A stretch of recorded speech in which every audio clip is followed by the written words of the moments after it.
Now we are going to discuss the question number 131.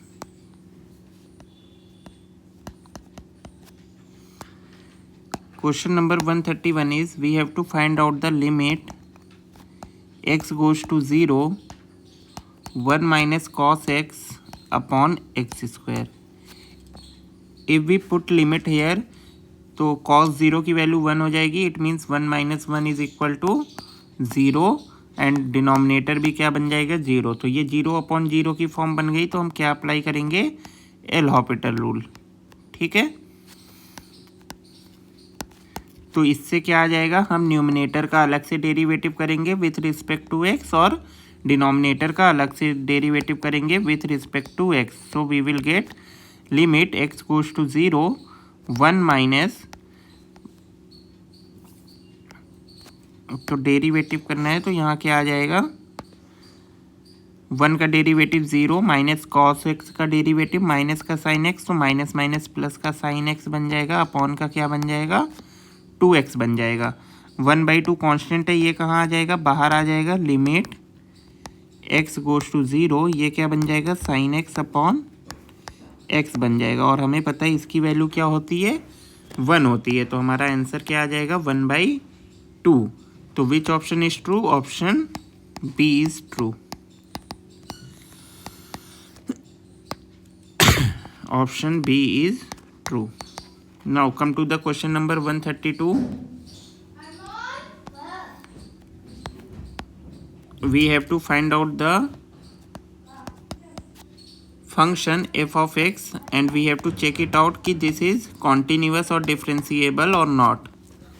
Okay, so this function can be written as f of x is equal to x square when x is positive and this is minus of x square when function is negative. Okay, so we will check the differentiability at x is equal to 0. So LHD left hand derivative is equal to limit x goes to 0 minus f of x minus f of 0 upon x minus 0.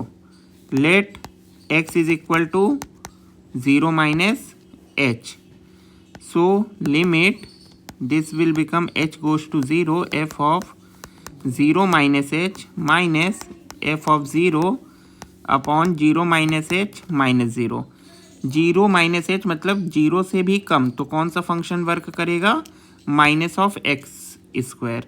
सो ये आ जाएगा minus of, इसको लिख लेते हैं f of minus H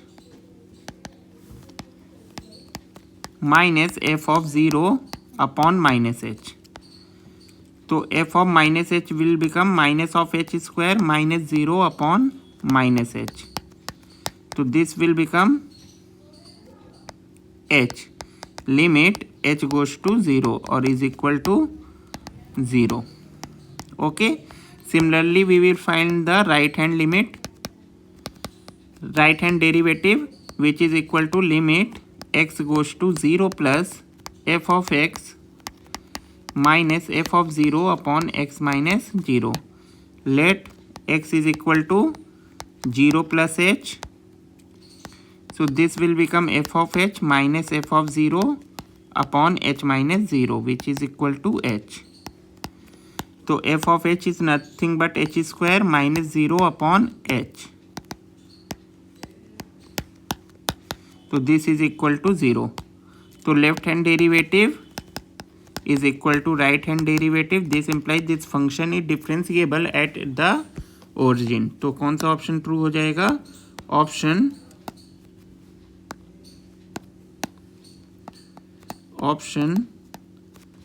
C is true. अगर differentiable है तो कॉन्टिन्यूअस तो होना ही है, तो हमें कॉन्टिन्यूटी चेक करने की नीड नहीं है. Now come to the question number 133. We have to find out the limit x goes to 3x cube minus 7x square plus 15x minus 9 upon x to the power 4 minus 5x³ plus 27x minus 27। ठीक है, अगर हम limit directly put करें तो देखें क्या 0/0 की form तो नहीं बन रही है, तो ये हो जाएगा 27 माइनस 9 7 जा 63 प्लस 15 3 जा 45 माइनस 9 अपॉन ये 3 की पावर 4 81 माइनस 27 इंटू 5 हो जाएगा यहाँ पे, तो ये क्या आ जाएगा 135 प्लस यहाँ क्या आ जाएगा 3 इंटू 27, ये हो जाएगा 81 माइनस 27। तो ये ऐड हो जाएंगे, तो ये ऐड होके क्या आ जाएगा 272 आ जाएगा, और ये कितना आ जाएगा 72 अपॉन यहाँ क्या आ जाएगा 2 6 और ये हो जाएगा माइनस, इट मीन्स ये कैसी फॉर्म बन जाएगी 0/0 की फॉर्म बन जाएगी। तो इसमें हम क्या लगाएंगे एल हॉस्पिटल रूल लगाएंगे। इट मीन्स न्यूमिनेटर का derivative with respect to x and denominator का derivative with respect to x. So we will get limit x goes to 3x² minus 14x plus 15 upon 4x³ minus 15x² plus 27। फिर से limit put करके देखो क्या ये 0/0 form अगर again बन रही होगी तो फिर से हम रूल अप्लाई करेंगे। तो ये आ जाएगा 3 3 जा 9 3 जा 27 minus 14 into 3 42 plus 15 upon 27 into 4, तो ये हो जाएगा 108 माइनस ये हो जाएगा 135 और ये हो जाएगा प्लस का 27। तो ये फिर से 0/0 की फॉर्म बन गई। तो एक बार और हम इसमें रूल अप्लाई करेंगे। तो न्यूमिनेटर का डेरिवेटिव करो तो 3 2 जा 6x माइनस 14 अपॉन 4 3 जा 12x² माइनस 30x। ओके, अब अगर यहाँ पे हम लिमिट रखेंगे तो x गोज टू 3, तो 6 3 जा 18 माइनस 14 अपॉन यहाँ पे क्या बन जाएगा 3 3 जा 9 और 12 इंटू 9, तो कितना हो जाएगा 108 माइनस यहाँ पे 3 रखोगे तो ये कितना हो जाएगा 90। तो 18 माइनस 14 4 अपॉन 18 4 अपॉन 18। तो ये इसको कैंसिल आउट करोगे तो 2 2 जा 4 2 9 जा 18। तो हमारा कौन सा ऑप्शन आ जाएगा, option B is true.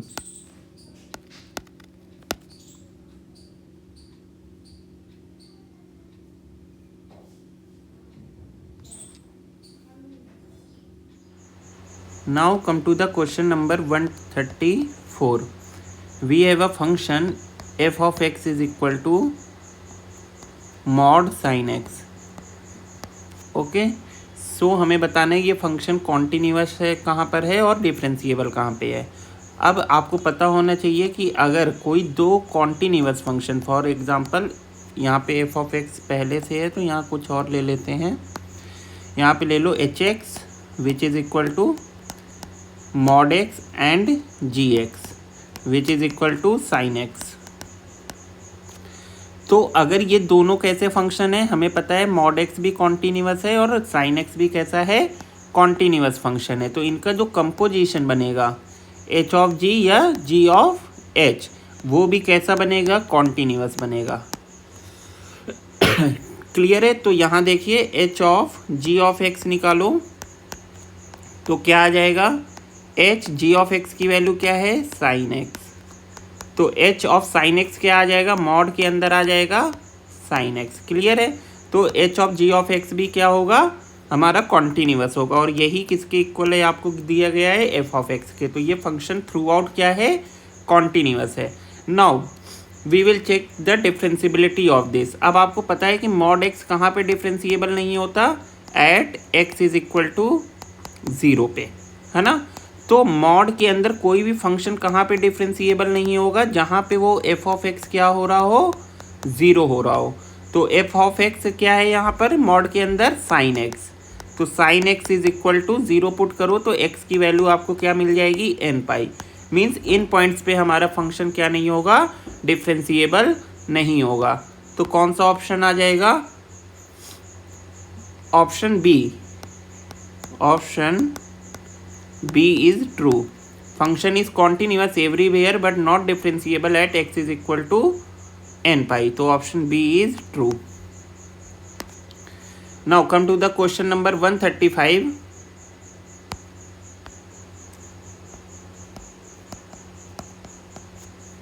If E1 and E2 are independent events then, तो हमें बताना है इनमें से कौन सा ट्रू है। तो अगर इंडिपेंडेंट इवेंट्स हैं तो पी E1 इंटरसेक्शन E2 किसके इक्वल हो जाता है,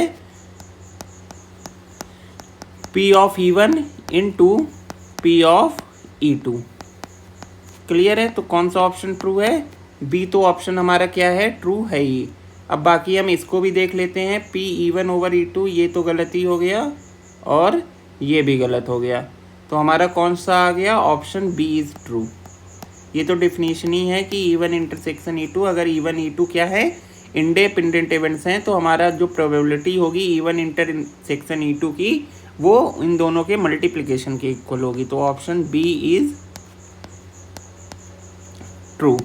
now come to the question number 136. The probability of landing exactly 3 tails when 3 coins are tossed simultaneously.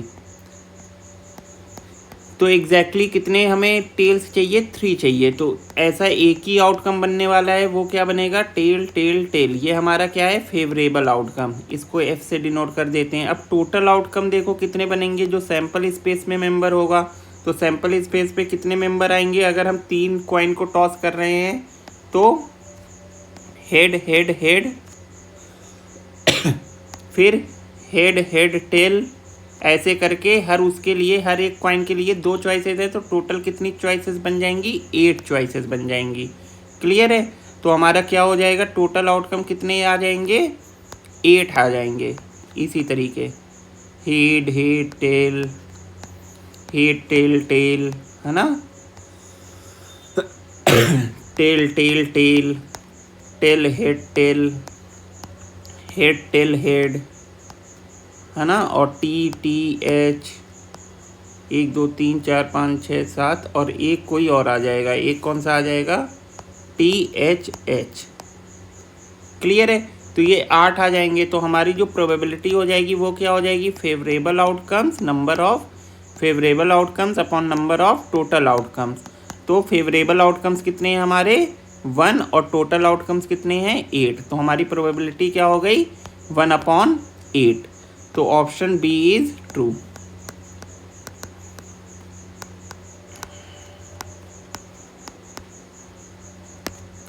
Now come to the question number 137। ये अगेन प्रोबेबिलिटी का question है।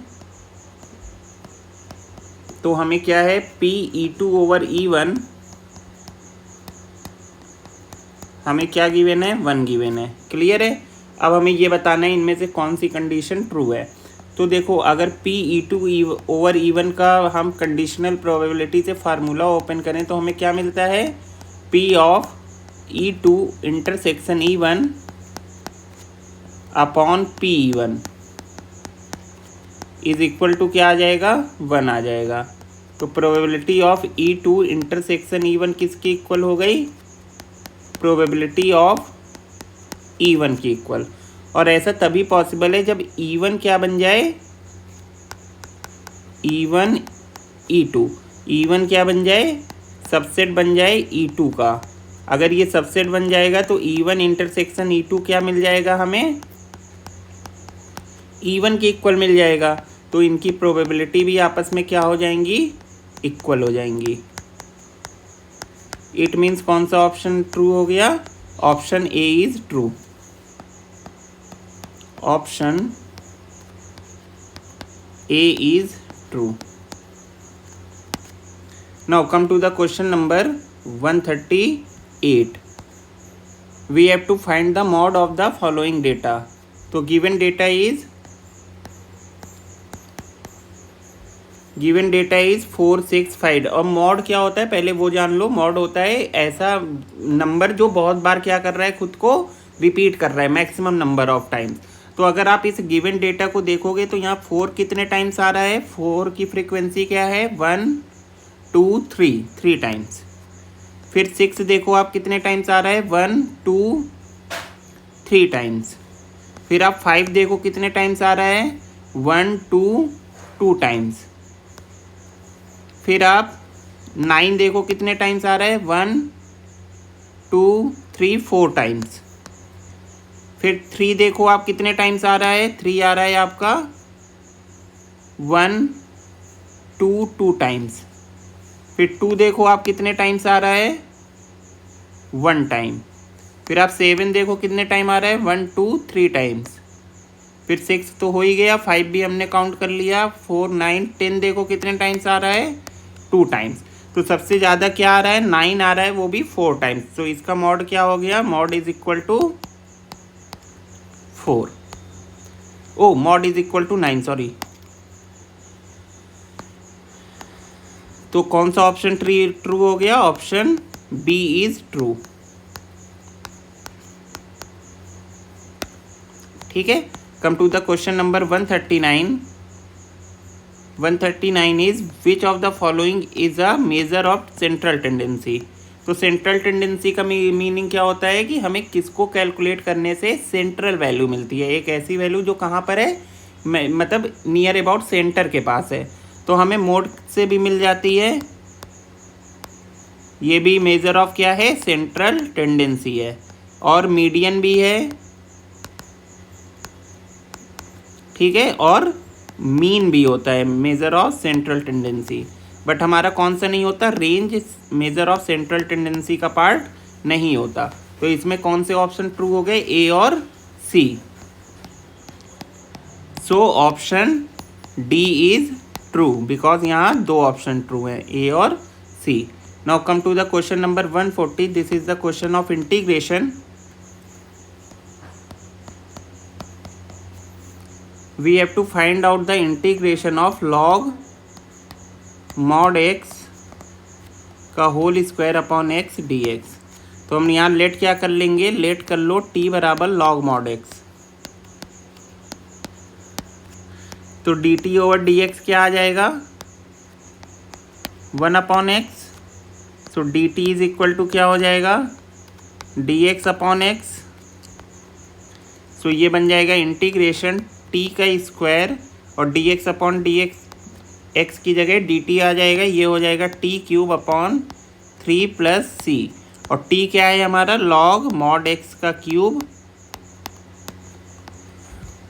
Upon 3 plus C. तो which option is true, option B is true.